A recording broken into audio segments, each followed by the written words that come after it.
Hi friends, అందరికీ మన technical వినోదం ఛానల్ తరపున స్వాగతం, సుస్వాగతం. రాష్ట్రంలో స్మార్ట్ రైస్ కార్డుల పంపిణీ జరుగుతూ ఉంది. 4 విడతలుగా పంపిణీ చేస్తూ ఉన్నారు. అందులో మొదటి విడతగా 9 జిల్లాల్లో ఈ స్మార్ట్ రైస్ కార్డుల పంపిణీ జరుగుతూ ఉంది. ఆల్రెడీ 95% పైన కంప్లీట్ కూడా అయిందనమాట. ఒక 5% ఇంకా ఎవరైనా ఊర్లో లేకపోవడం, లేదంటే ఏదైనా బయట ఊర్లకు వెళ్ళడం, ఏదైనా వ్యాపారం పని మీద వెళ్ళడం, లేదంటే ఏదైనా చదువుకు సంబంధించి వెళ్ళడం, వాళ్ళతో పాటు పెద్దలు కూడా వెళ్ళడం, ఆ విధంగా జరిగిందనమాట. అటువంటి వాళ్ళకు ఈ 5% ఎవరైతే ఉన్నారో వాళ్ళకు త్వరలో వాళ్ళు కూడా వచ్చిన వెంటనే అధికారులు పంపిణీ చేసేదానికి చాలా రెడీగా ఉన్నారనమాట. ఈ స్మార్ట్ రైస్ కార్డుల్లో చాలా వరకు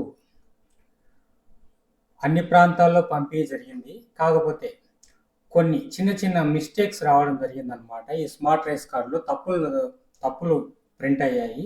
ఆ తప్పులు ప్రింట్ అయిన వాళ్ళు ఏ విధంగా దాన్ని మళ్ళీ రీకరెక్షన్ చేసుకునేదానికి అవకాశం ఉందని నేను తెలియజేయడానికి నేను మీ ముందుకు వచ్చాను.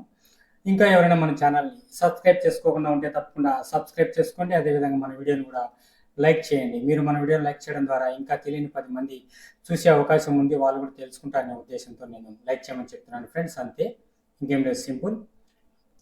ఇక టాపిక్లో వెళ్దాం రండి. ఈ స్మార్ట్ రైస్ కార్డులు, ఆ స్మార్ట్ రైస్ కార్డులో ఫస్ట్ పేజీలో ఏమున్నాయి, సెకండ్ పేజీలో ఏమున్నాయి అని ఆల్రెడీ పంపిణీ చేసిన వాళ్ళు చూసే ఉంటారు. అదేవిధంగా ప్రజలు కూడా చూసే ఉంటారు అనమాట.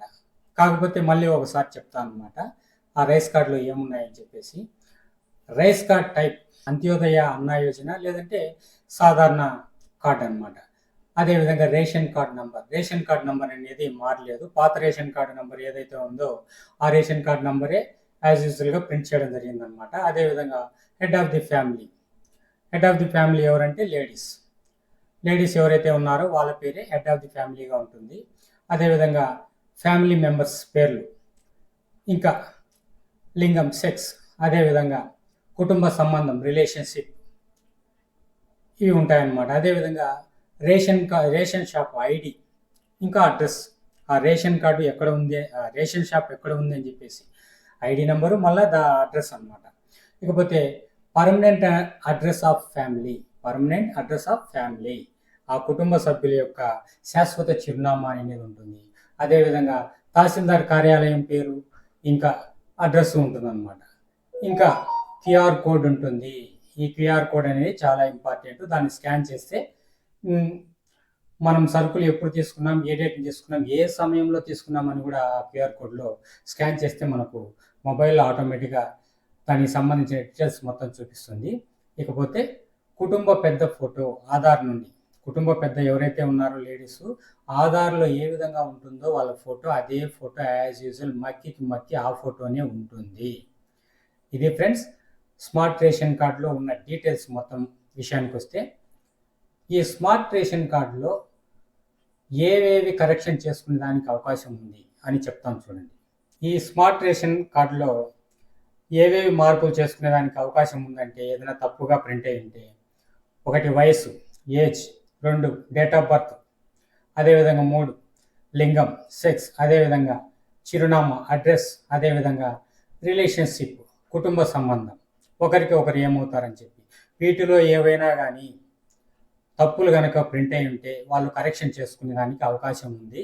అది వాళ్ళ యొక్క గ్రామ వార్డు సచివాలయాల్లోనే వీటిని కరెక్షన్ చేసుకోవాల్సిన పరిస్థితి ఉంటుంది. అదేవిధంగా వాళ్ళు కంపల్సరీ ఎక్కడైతే ఈ హౌస్ హోల్డ్ మ్యాపింగ్లో యాడ్ అయి ఉంటారో ఆ సచివాలయంలో మాత్రమే వాళ్ళు కరెక్షన్ చేసుకునేదానికి అవకాశం ఉంది.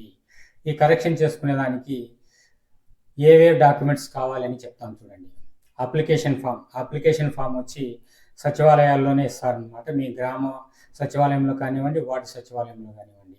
అదేవిధంగా కొత్త స్మార్ట్ రేషన్ కార్డు జిరాక్స్ కావాలి. అదేవిధంగా కుటుంబ సభ్యుల ఆధార్ కార్డు, ఎంతమంది ఆ రేషన్ కార్డులో స్మార్ట్ రేషన్ కార్డులో ఎంతమంది ఉంటారో అంతమంది ఆధార్ జిరాక్స్ కావాలి. అదేవిధంగా పుట్టిన తేదీ సర్టిఫికేట్ కూడా ఉండాలి. పుట్టిన తేదీకి సంబంధించి ఏదైనా మార్పులు చేర్పులు చేసుకోవాలంటే 10th సర్టిఫికేట్ కానివ్వండి, లేదంటే ఆధార్ కార్డు కానివ్వండి.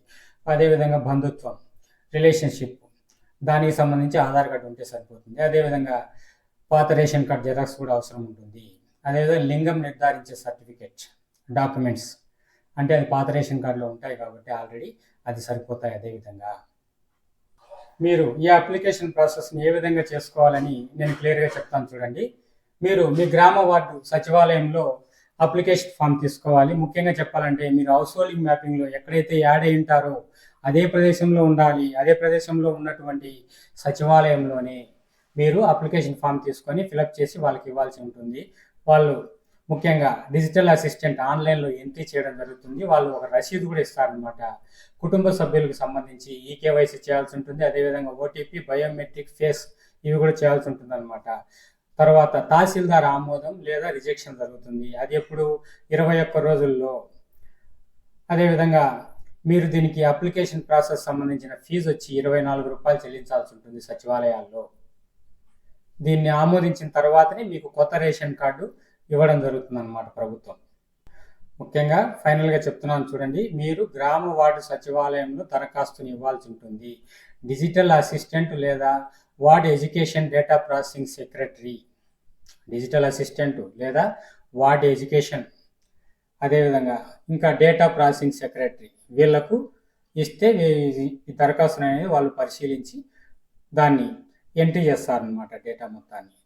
ఆ డేటా మొత్తం ఎంట్రీ చేసిన తర్వాత 21 రోజుల్లో మీకు కొత్త రేషన్ కార్డు వస్తుంది. దానికి సంబంధించి 24 రూపాయల ఫీజు కూడా కట్టాల్సి ఉంటుంది.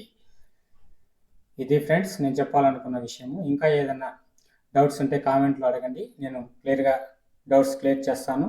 ఇంతవరకు ఓపికగా విన్నందుకు, చూసినందుకు అందరికీ ధన్యవాదాలు ఫ్రెండ్స్.